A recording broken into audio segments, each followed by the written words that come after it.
वर्ग व वर्गमूल ज्ञात करने का आसान तरीका। 1 से लेकर के 9 तक की संख्या है, उनका हम वर्ग ज्ञात करेंगे तो इकाई का अंक आएगा 1, 4, 9, 6, 5 और 0। 5 का 5 आएगा, 0 का 0 आएगा। 1 से लेकर के 4 तक की संख्याओं का इकाई का अंक 1, 4, 9, 6 और 9 से लेकर के 6 तक की संख्या का इकाई का अंक 1, 4, 9, 6 होता है।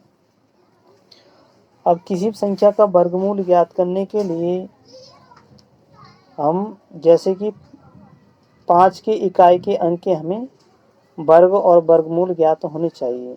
तो 5 का होता है 25, 15 का होता है 225, 25 का होता है 625 और 35 का होता है 1225 और जो 40 का होएगा वो 4 चौको 16 से हम 1600 हो जाएगा। तो इस तरह से हम आसानी से निकाल लेंगे। तो निकालने के देखते हैं कि जैसे 25 है, 25 हमें वर्ग दे रखा है तो हम जानते हैं कि 5 का वर्ग है।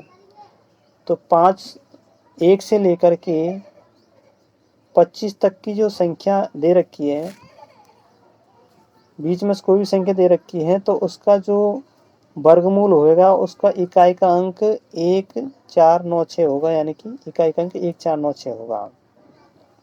और यदि 25 और 100 यानी 10 के 100 होता है, 25 और 100 के बीच में अगर संख्या दे रखी है वर्ग में तो उसका इकाई तो वर्गमूल का इकाई का अंक हो जाएगा, हम इसका उल्टा चलाएंगे 9, 8, 7, 6, यानी कि अगर 1, 2, 1, 4, 6, 9 दे रखा है तो इकाई का अंक हो जाएगा 9, 8, 7, 6।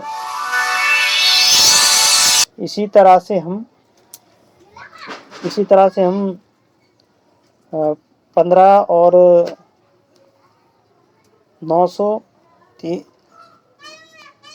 तरह से हम 15 का उपयोग करेंगे तो 15 का होता है 225, तो 10 का हो जाएगा 100 और 20 का हो जाएगा 400। तो 225 और 100 के बीच में आएंगे तो इकाई का अंक 1, 2, 3, 4 हो जाएगा और 1, 4, 9, 6 है ही है।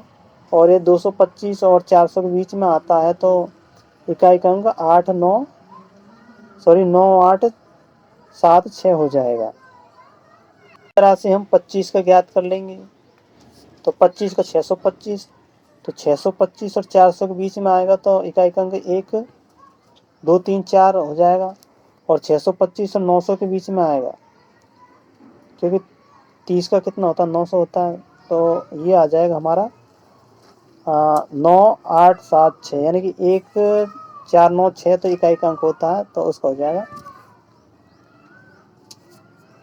इस तरह से हम 35 का भी ज्ञात कर लेंगे, 35 से लेकर के 40 तक। दशमलव संख्याओं का भाग विधि द्वारा वर्गमूल निकालते हैं। जो संख्या पूर्ण वर्ग नहीं है उसे पूर्ण वर्ग करने के लिए अभाज्य गुणनखंड विधि काम में लेते हैं। उदाहरण के लिए भाग विधि है, 125 का हम वर्गमूल निकालेंगे, 18,225 का हम वर्गमूल निकालेंगे तो 125 आ जाएगा भाग विधि से।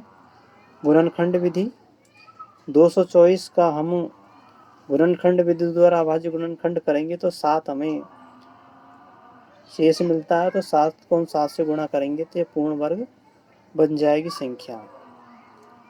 उसी तरह से 3.00 दे रखी है दशमलव की संख्या है तो इसको हम भाग विधि द्वारा ही इसका हम वर्गमूल निकालेंगे तो 3 का हो जाएगा 1.73, इसका वर्गमूल आ जाएगा। साथियों, ये वर्गमूल निकालने की आसान विधि थी। वीडियो को लाइक करना, चैनल को सब्सक्राइब कर देना।